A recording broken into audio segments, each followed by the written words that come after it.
lê và đi rác nào cây bạc cây ôm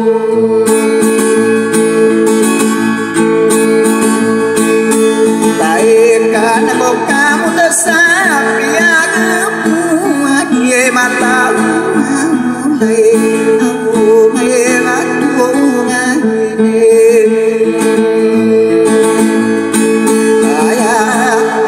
si mây siêu phố na sao lại gấp mang tay về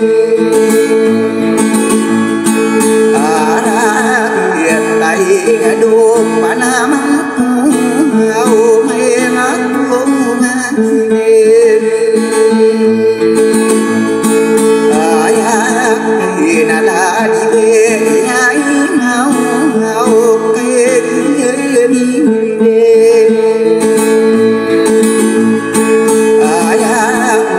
đi cầm về đúng hầu lên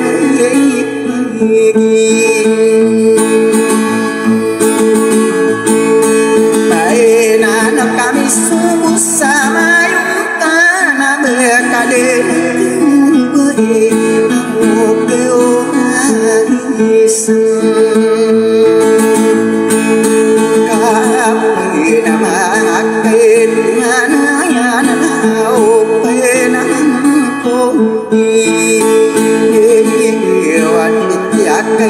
mặt ya nào đi khắp đi để cô ra đi và đi na nào re cô được cô ra ga na ke na ta nào perisia se đại muốn nào se và hát tu la na ho